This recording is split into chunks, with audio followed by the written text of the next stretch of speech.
All right, welcome to the Deconstructionist podcast. Wow, dude, these short episodes I always feel a little bit awkward. Yeah. It's okay. We don't have the same notes we generally do. It's so. no, I feel a little naked right now. It's I'm not okay. naked right now. No, I feel slightly naked. Yeah. So welcome to the Deconstructionist podcast. We are your hosts. I'm Adam Narlock. And I'm John Williamson. And this is another bonus episode, a little shorty for you. And this is a bonus episode that we are calling Doubting and Belonging, question mark. I'm Ron Burgundy. Doubting and Belonging bonus debrief episode. Yeah. And we, in talking about the last episode, we hope that you guys heard that episode. So if you haven't yet, Episode pause 2. this one. Yeah, pause this one. Go back to episode 2. It's a really great interview with the lead pastor from our church, Simon Forsyth. Can I do that again? Doubting and Belonging? So I intentionally put the question mark because it's like, yeah, it's a question. Doubting and Belonging, question mark. And Simon's such a great, was such a perfect guest to cover that topic. And man. But as you guys heard it, the interview, we really enjoyed ourselves. And the important thing, though, for us to note, since we didn't really get a chance to reflect on any of it at the end of the interview, is that we don't, in this podcast, have an agenda, and we want to make it abundantly clear that we're not promoting any particular church, especially not our own. We're not trying to push you towards any particular church or even like church in general. Yeah. I think right? Like, not really. No. I mean, I guess, the word church comes from the Latin, ecclesia, and that means gathering. So yes, we are promoting gathering. Yes. But not Christian, evangelical, Catholic, Protestant, Eastern Orthodox, anything kind of actual church. So, but it's important to note that the reason that we had him on is because Simon is just such a beautiful example of just inclusion and the fact that there are churches out there that are inclusive, are loving, even if you don't happen to agree with everything that particular pastor stands for. Absolutely. And hopefully that was a breath of fresh air for a lot of folks out there who come from more of a constrictive church background. And I think that the important thing is that, and we'll keep going back to this, I don't think we can say this enough. When you're going through this deconstruction process, you need to be part of a community. You cannot do it alone. No. It's not healthy. You need to be amongst people, even if they're not. I would say regularly. Yes. Would you even say if I was listening to this podcast and I heard, a couple guys say something like that, the first thing, because we all self-justify, we all do it, just unknowingly, we self-justify. I would go, well, I hang every once in a while with some peeps and talk about some stuff sometimes. They need to know you, though. Yeah, man. Get involved in, there are places that meet in bars. There are groups that meet in bars. There are groups that meet in libraries. There's groups that meet in, there's book clubs, and there's all kinds of things. Start one, for crying out loud. Right. But get regularly involved with a group of people that can get to know you all the way down, through and through. Some kind of community that's more than just somebody you see once a week. Yeah. Exactly. They need to know your deep struggles and what you're going through, so they can hold you accountable or be that safety line for you if you need it. And if you're gonna need it. Yeah, you're gonna need it. And okay, so again, what we mean by deconstruction is for the purpose of living life authentically, for the purpose of living life deeply, to breathe deep, to live deep, and as I think it was either Thoreau or Whitman would say, to suck all the marrow out of life, to get it all, to not take it for granted, but to really, really see all of it. Yes. To be authentic, you have to deconstruct, but that is scary and that is kind of crazy. Yeah. And the one agenda that we do kind of have on the show a little bit, and it's the point of the show, it's literally the reason we're doing this, is you can't do that alone. You shouldn't do that alone. That's unsafe. It's stupid. I'll just say it that. It's really dumb because you're not actually doing any deconstruction then. You're really just kind of bouncing ideas around in your own head, which that's fine. Kind of floundering in the dark a little. You know? but without anybody to bounce that stuff off of and challenge you. Like how often, like we challenge each other. I'm like, man, I don't know about that. Right. And here's why, You blah, blah, need blah. Dude, that's the best part of our relationship. The points we disagree on, which people are thinking is, are going to cause these big blowout fights or something, is honestly what is most soul feeding to me about this relationship. Because I know that if I come to John and say, hey man, I think that I'm here on this, I know that I'm not going to get, cool man, me too. Yeah.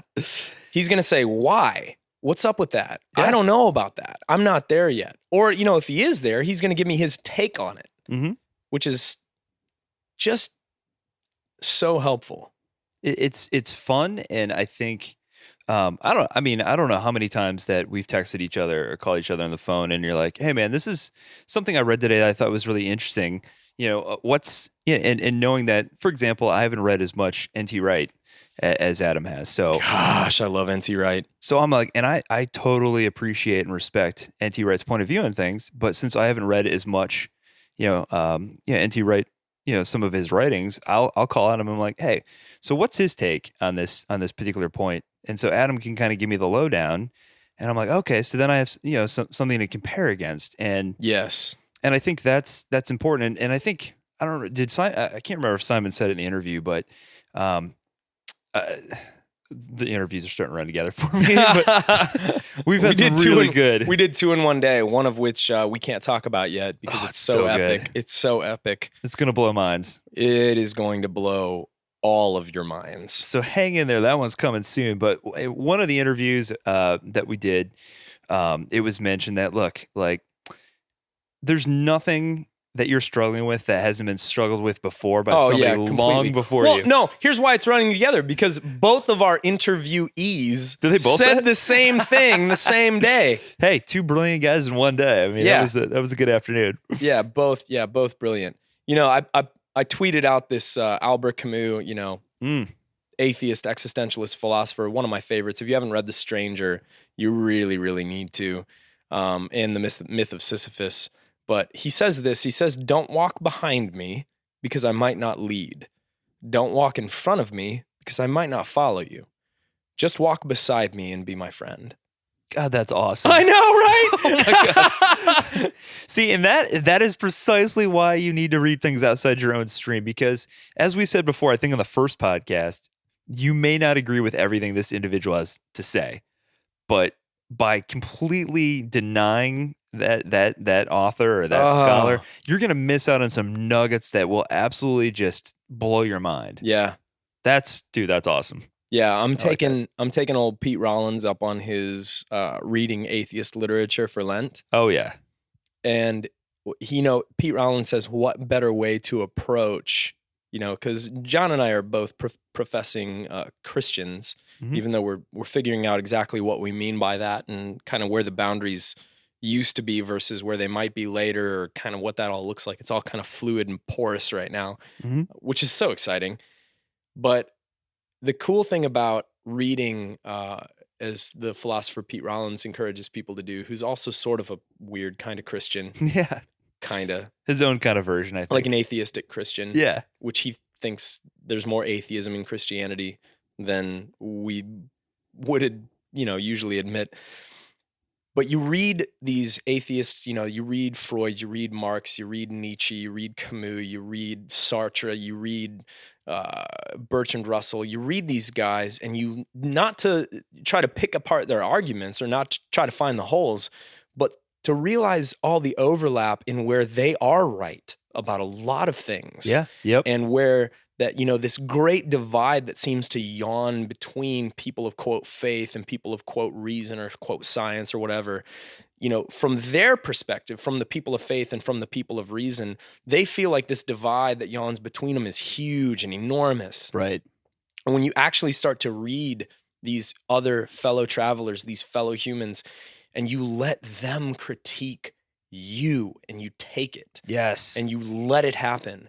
What you start to realize is you're sitting with a friend.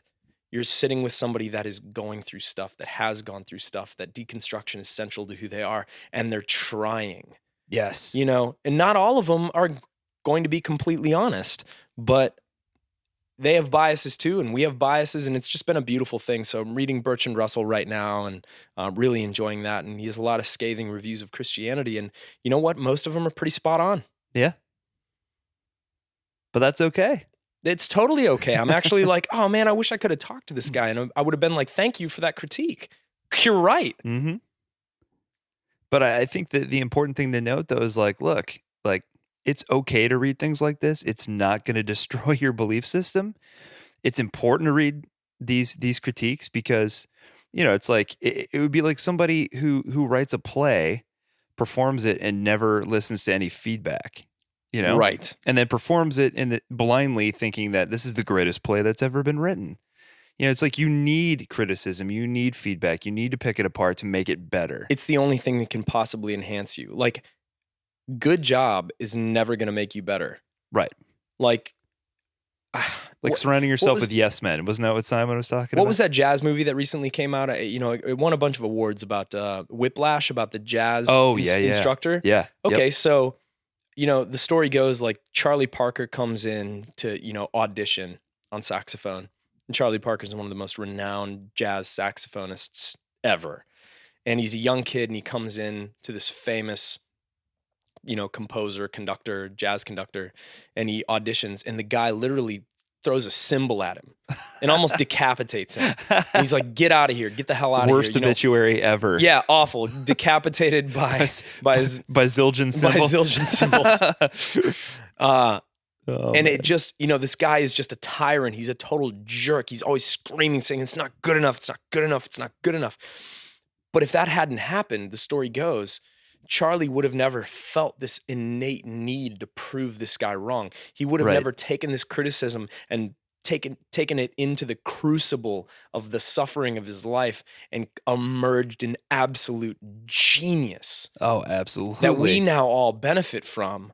And so many of us are just running around looking for attaboys and pats on the butt.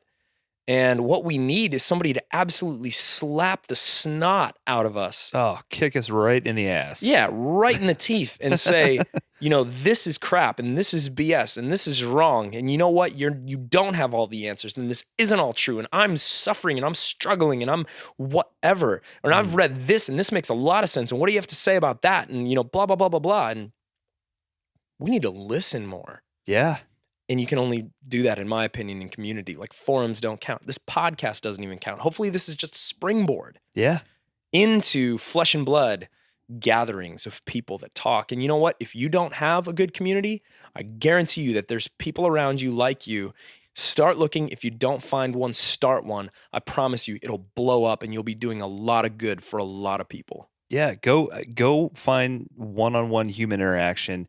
Go have coffee with somebody. Go have a beer with somebody. Yes. Sit down and have these conversations and just immerse yourself in reading. I mean, put it on Facebook. Put it on Craigslist. Just say, put it on our forum. Yeah, put it in our forum, and say, you know what? I want to talk about the deeper things of life. I want to talk about theology and philosophy and science and faith and doubt and politics and everything, and I want to do it in a safe place, and I want to meet at this coffee shop or this pub or this church or this library or wherever. Yeah. People will come. Absolutely. People will come. So, you know, the bottom line of the Simon interview, find a safe place. Connect. Don't do this alone. Yeah. And I think the big takeaway for me, the epiphany that I had was, we cannot base belonging on belief. We can't base covenant and love on belief. We can't do it. Belief is fluid. Belief comes and goes. I don't care who you are listening to this, whether you're an all-out atheist, you know, an agnostic, a Hindu, a Buddhist, a fundamentalist. I guarantee you look 10 years back and you do not believe the same things that you yourself believed 10 years ago in the same way. That's beautiful, man. So that's my debrief. Yeah. So for people that thought that, you know, we were pushing an agenda or trying to send people to our church or anything like that, like, look, I'd love to see you at my church. I'd love to hug you. I'd love to take the elements with you. I'd love to engage in discourse with you, but that's not the point. Right. And it may not work for you. You know, what works for us may not work for you. So Life Church may not be the best place for you. A church may not be the best place for you right now. I mean, I think that's we are okay. That's progressively more a post-Christian culture. Oh, for sure. That people are just like, man, been there, done that. I need something different. Fine. Mm-hmm. Don't throw the baby out with the bathwater. Yeah. Go get something. Yeah. Like Adam said, I mean, it could be as simple as meeting a group of people who just want to discuss these things in a coffee shop. That may be what you need right now. Right. And that's okay. So make that happen and let us know your stories. We're hoping this catalyzes some things and we want to hear about it. Yeah. We are so overwhelmed at the outpouring of comments. Oh my gosh. Questions, just compliments, just encouragement that we have gotten from the community of listeners out there. Thank you. Thank you. Thank you. We hear you. We love you. We are hungry for more. Continue to form this conversation. And believe me, you guys have motivated us in a way that I can't even explain to you guys. So I don't even need sleep anymore. No, sleep is overrated. Let's so overrated. Coffee, beer is my lifeblood. And now conversation and books. I think I can occasional, whatever. So don't worry, guys. Like we have a ton of really awesome interviews in store. We have some really great topics that we're working on. Some of the deeper topics, like we keep teasing, science, the Bible, science, Jesus, looking at the history of all those things. It just takes a lot of work on our part. So we are working on it. We have some really killer stuff coming up, and it's coming your way. So hang tight. It's coming, and the Bible series will be the next step, and we have a super killer interview that's going to kick that off. Hopefully multiples, but we got one in the hole already. Oh, so good. So it'll be great. So for now, this is the Deconstructionist signing off. I'm Adam Narlock. And I'm John Williamson. Grace and peace, friends.